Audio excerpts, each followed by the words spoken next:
já tava indo. O meu já tem um tempinho também, já entrou. É bom que o pessoal vai entrando, ó. Hoje é quinta. Chega pra cá, Arthur. Hoje é quinta.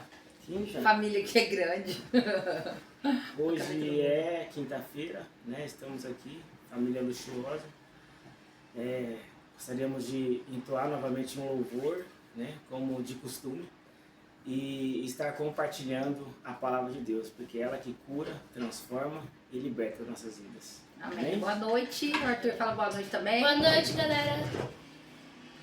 Mais um dia de culto aqui em casa, em família. Chegou um pouquinho mais assim. Tá cabeça aí, Tutui? Tá cabelo aqui. Família aqui tá cabendo, amor. Nós vamos cantar Ó, em fervente oração. É o hino da harpa, né? Em fervente oração. Quer que eu seguro assim? E Pra número, ele dar pode deixar. Você sabe se consegue ler? É pra me conseguir ler, tem que levantar assim um pouquinho. Número 577. Consegue chegar, Arthur, daí? Sim. Sim.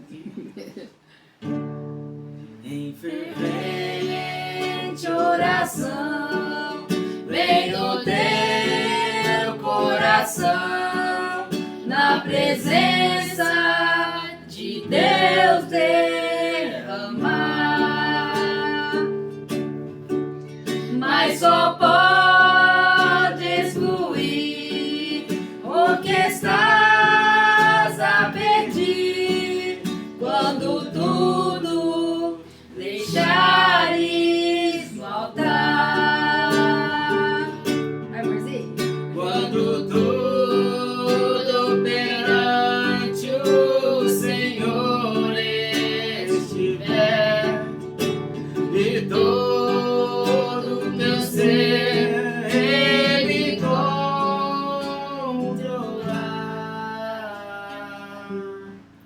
só Então há de ver que o Senhor tem poder quando tudo deixares no altar.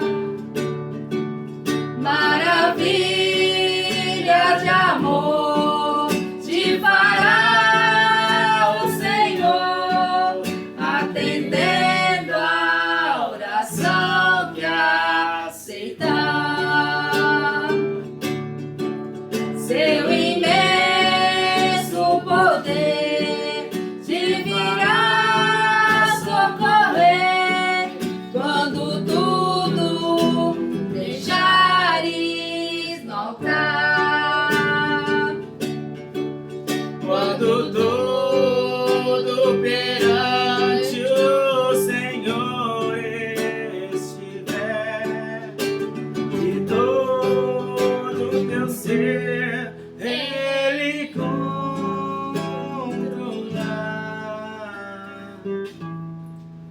Só então pode ver que o Senhor tem poder quando tudo deixares no altar.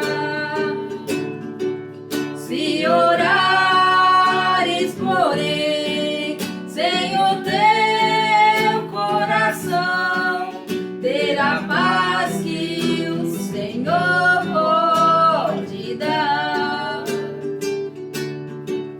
Foi por Deus não sentir que tua alma se abrir, tudo deixar no altar.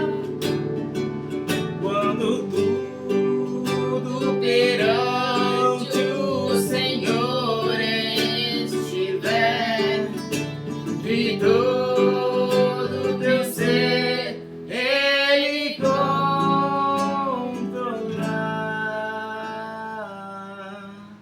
Só então pode ver que o Senhor tem poder quando tudo deixares no altar.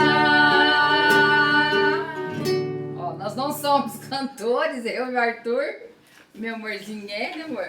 Músico, Aprendeu. cantor, mas a gente faz a de coração, né? Como o Arthur falou, um dia. A gente faz de coração e o Senhor escuta, né, Arthur? Aham. Deus procura adoradores que o adorem De em coração? espírito e em verdade. E de coração. Hoje eu vou estar lendo um pouco Daniel, capítulo 6. Que é Daniel na cova dos leões. Amém. Daniel, capítulo 6, versículo 1.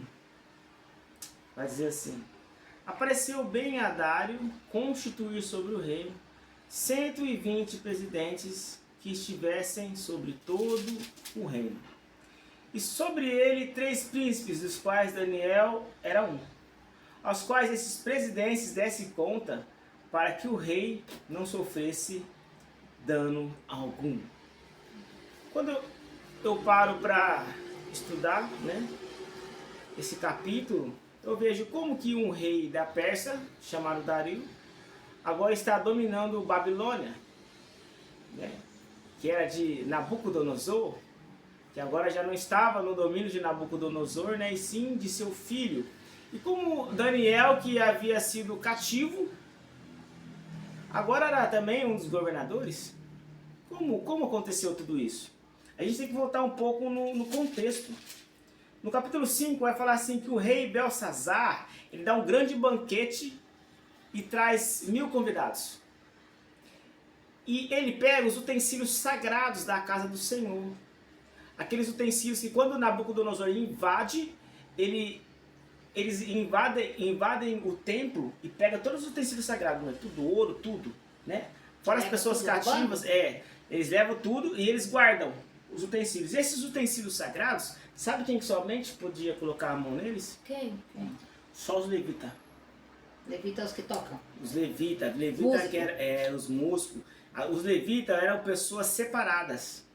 Você entendeu? Que chique. Separados. Somente eles poderiam exercer o trabalho sacerdotal, né? Vindo dos levitas. Que legal. E aí sabe o que ele faz? O quê? O rei, ele manda pegar aqueles utensílios sagrados, enche de vinho e começa a cultuar outros deuses. O que acontece? No mesmo instante aparece uma mão e começa a escrever na parede: Mene, Mene, Tekel, Parsim. Na palavra fala que ele se estremecia, joelho batia com o joelho, porque ele via a mão escrevendo, mas não viu o corpo.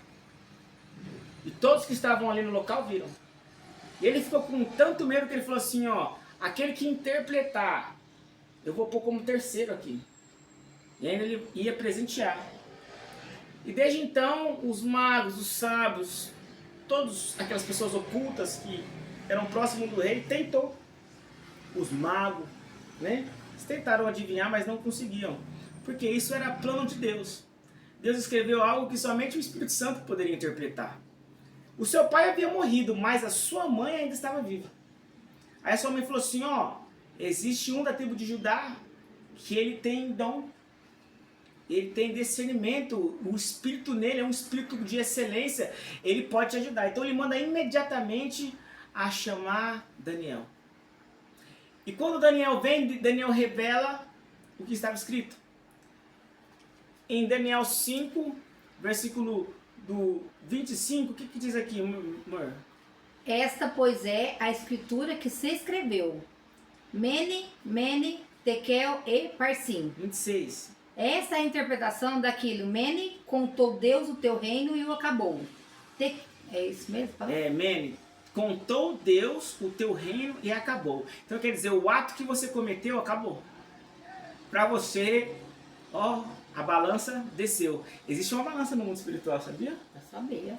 A gente vai descobrir agora. Quem não sabe vai descobrir agora. Lembra aqui, Tem versículo uma pregação falando sobre esse negócio da balança. 27. 27. Tekel. Tekel pensando. Pesado. Pesado. Foste. Na balança a foste. E foste achado. E foste achado em falta. Em falta. Pesado foste na balança. Né? Existem coisas que você faz que a consequência é muito dura. Né? Não tem nem a segunda chance. Né?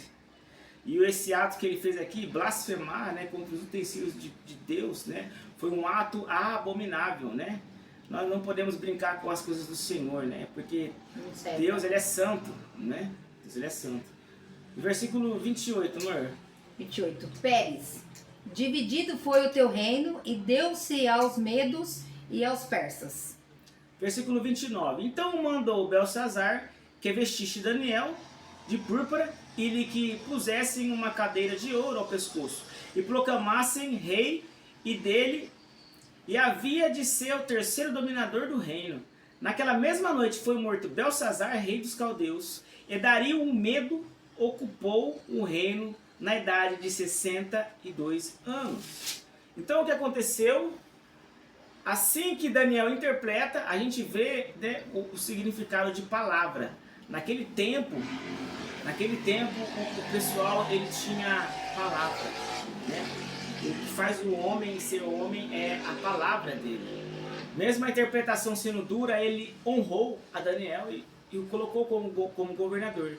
E naquela mesma noite, né, Dario invade da Pérsia e toma o reino. E eu acho engraçado, né, que quando você para estudar, quando o rei toma um lugar, sabe o que ele faz? Ele tira todo mundo do concílio, todo mundo do trono, e ele monta um novo concílio, um novo trono, para que ali na frente não haja uma rebelião contra ele. Né? Os primeiros que vai é os filhos do rei, né? A família do rei é os primeiros que vai, entendeu? Para não ter semente, né? Para não ter semente. E acontece que Daniel ele continuou na mesma cadeira, ele continuou no mesmo governo. Então você vê que o que Deus dá, ninguém pode tirar. O que Deus prometeu para você, o que Deus quer te dar, ninguém pode tirar. É seu. Só que tudo tinha um plano. Ele não estava sentado como governador ali para o quê? Para usufruir, gozolar, né, do trono e das regalias que um governador tinha. Mas não. Deus queria que um reino temesse e tremesse perante ele. Através de Daniel, uma nação iria temer e estremecer perante ele. Então, o versículo que a gente leu, Daniel, né, mais 120 governadores são levantados para trabalhar perante o reino, para que o rei não sofresse dano algum. Mozinho, lê para mim. Aqui, ó. Versículo 3. Então mesmo Daniel se distinguiu desses príncipes e presidentes, porque nele havia um espírito excelente e o rei pensava constituí-lo sobre todo o reino. Eu ia usar o Arthur aqui, mas ele foi para lá. Vamos lá então. O negócio na TV. Tá, vai lá, depois você vem. O que eu entendo aqui? Daniel tinha um espírito de excelência, então tudo que ele fazia era excelente. Né? Eu vejo o Arthur, ele é um menino novo, tem 11 anos, e ele faz as coisas com muita excelência aqui dentro da casa. Eu olho assim, nem um menino assim de 16, 15 anos tem a capacidade que esse menino de 11 anos. Eu fico pensando quando ele faz coisa de adulto, né? Quando ele crescer, né? Como que vai ser. E por ele fazer algo excelente, o que acontece quando alguém começa a fazer algo com excelência? Você tem uma empresa, tem um monte de funcionário lá. Ele se destaca. E aí a pessoa te destaca. O que você quer fazer? Eu quero promovê-lo, quero beneficiá-lo, quero dar presentes. Nem o Arthur, ele hoje ganhou o tênis bom pro relógio que ele queria. Por quê? Porque ele é obediente. Primeira coisa que ele mostrou que eu cheguei. Era pra ser Natal, mas já chegou e já pegou o presente. Já preparei que Natal ele quer outro. Já até falou agora que é outro. Tá longe, né? Mas ele é um filho que merece. Às vezes eu não tenho condição, porque a gente nem toda hora tem condição de comprar tudo que o filho pede na hora que ele quer. Mas eu falo, assim que eu tiver condição eu já compro, porque ele sempre merece. Não tem problema não, pode vir cá, filho. Já tô falando de você, ó. É. Então, o que acontece, Arthur? Se você tem uma empresa, a empresa é grande e um funcionário começa a se destacar dos outros. O que você ia fazer? Eu ia aumentar o salário dele. Ia aumentar o salário dele. Então, o que acontece? Pensamento de patrão, tá vendo, né? Daniel se destacou. Se destacou. Sabe o que o rei pensou então fazer? O rei queria colocar ele acima dos outros governadores. Ele ia ser só abaixo do rei. Do rei. Tipo o José do Egito, Sei. ele ia ser só abaixo. Ele ia ser o segundo É. ali. Só que essa notícia chega até os governadores. E o que acontece? Ele levanta a inveja, o problema, o B.O. Aí lá. que o B.O. acontece. Versículo 4. Pegou daí? Falei. Pode ler. Então os príncipes e os presidentes procuravam achar ocasião contra Daniel a respeito do reino, mas não podiam achar ocasião ou culpa alguma, porque ele era fiel e não se achava nenhum vício nem culpa. Então ali o que aconteceu? Vamos procurar alguma coisa para Atrapalhar. atrapalhar o rei e falar, não levantar ele. Levantou a inveja, né? Então, agora para pensar, 120 governadores eram pessoas cultas, inteligentes? Ou era qualquer um? Não, era cultas. Inteligentes, Gente. Ah, sábios. Sim. 120 pessoas não conseguiu achar nada. Foram na vizinhança lá. Tipo assim, ele vamos ver era se aquela ele- pessoa perfeita, não achava Não nada de acharam defeito. nenhum pecado, nenhum Nem defeito. defeito. Nenhum defeito. Vamos ver se ele adultera. Vamos ver se ele rouba. Vamos ver se ele paga as contas dele certinho. Vamos ver se tem alguma treta com alguém. Vamos ver. E nada. Nada. Ô, louco. Não acharam nada. Sabe por quê? Por quê? Eu quero ir um pouquinho lá em Romanos. Lá em Romanos, no capítulo 6, ele vai dizer assim, ó. Que diremos, pois, irmãos? Permaneceremos no pecado para que a graça seja mais abundante? Deus é a graça, então Deus me perdoou, seu horário me perdoou, eu vou continuar pecando? De modo nenhum. Nós que estamos mortos para o pecado, como viveremos ainda nele? Aí no versículo 4 vai dizer assim, ó, de sorte que fomos sepultados com ele pelo batismo na morte, para que como Cristo ressuscitou dos mortos, pela glória do Pai, assim andemos nós também em novidade de vida. Então Daniel, ele era da tribo de Judá, e quem era o Deus dele? O Deus de Israel, né? O Nosso Deus que Deus. abriu o Mar Vermelho. O nosso O Deus. nosso Deus hoje, Criador do céu e da terra. Então Daniel, ele era temente ao seu Deus. E assim ele andava em novidade de vida. Uma pessoa, quando ela está em Cristo Jesus, ela tem que andar de qualquer jeito? Não, não pode. Como que ela tem que andar? Ela tem que ser Arrumada. diferenciada. Ela tem que não usar roupa curta. Olha, tá falando com as pericrentes aí já. As pericrentes. Não usar Ela roupa tem que feia. ser diferenciada, ela tem que ser exemplo, Ó, tem que uma praticar a pessoa, defesa quando da ela palavra. está em Cristo, Tudo né? certa? É, a roupa, ela fala bastante, né? Porque tem muitas pessoas que falam, mas Deus olha o meu coração. Mas a roupa, ela gera um preconceito. Por quê? Se altas horas da noite você viu uma mulher de mini saia com uma bolsinha na mão numa esquina. Às vezes ela está esperando o marido dela, ou esperando o filho dela, ou vindo de algum evento. Mas quando você passa de carro, o que você interpreta? Preconceito. Um preconceito, entendeu? Por causa do quê? Da roupa e o lugar onde ela está. Se você vê uma pessoa de abarreta, bermudão e cigarro no dedo, na esquina, o que você É interpreta? humano. Mas de repente É um não é, bandido. entendeu? Ele tá passando ali, vindo da escola, né? É o Indo pra casa dele, preconceito. mas é o preconceito, entendeu? Então, a nossa roupa, né, nos diz aonde nós estamos conectados também. Né? E o Espírito Santo nos incomoda, né? Não é do dia pra noite, né? Mas você não precisa ser também, né? É 880 que você fala, É mano? 880. Né? De pôr a saia lá no pé, né? Tem gente que tem a saia lá no pé, mas tem Se a língua, tem um fogo e uma língua dentro. Você nem imagina. sangue de Jesus. Eu posso dar um exemplo, posso dar um testemunho rapidinho aqui da Pode. questão de roupa? Eu sempre falava assim, roupa não tem nada a ver, e não sei o quê, e as pessoas me criticavam muito, porque como eu sou grande, né, geralmente a roupa fica tudo marcando no meu corpo, né?